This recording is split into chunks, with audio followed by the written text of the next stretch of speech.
Selamat datang ke Klinik Usahawan Dr. Azizan Osman, Seminar Marketing Power 2011. Destinasi kali ini, Dewan MCA, Jalan Ampang, Kuala Lumpur. Beginilah keadaan sesi pendaftaran di Seminar Marketing Power 2011 di halaman Dewan Samcun dan telah dibuka seawal jam 7 pagi. Come da poca picchita va bene, si tu la parla miezza americano, quando si fa l'amore sotto la luna. Sekarang kita sedang berada di belakang Dewan. Apa kata kita dengarkan kata-kata aluan daripada Dr. Azizan sebelum program bermula. Hai, Assalamualaikum. Apa khabar semua? Saya berada di belakang pentas untuk Klinik Usahawan Seminar Marketing Power di Kuala Lumpur, Wisma MCA.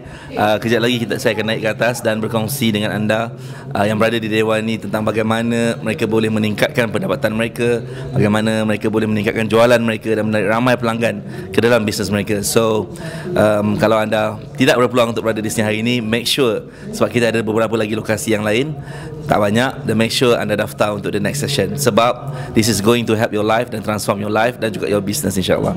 Alright. Kami persilakan Master Trainer and Fitness Instructor Aerobic Tengku Nur Rehan untuk memimpin aerobik beramai-ramai.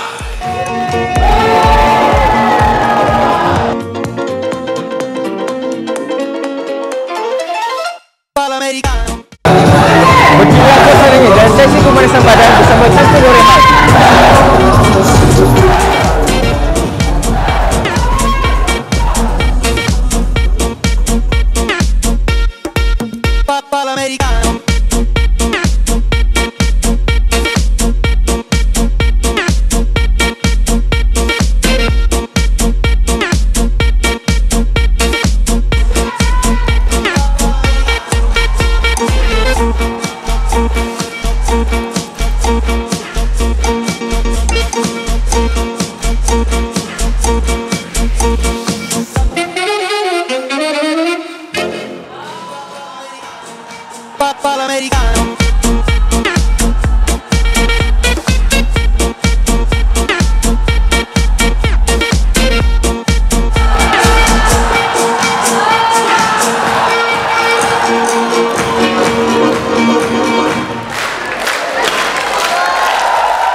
Tuan-tuan dan puan-puan, itu dia kehangatan suasana sebelum program memulai. Sebab anda berada di tempat yang paling betul.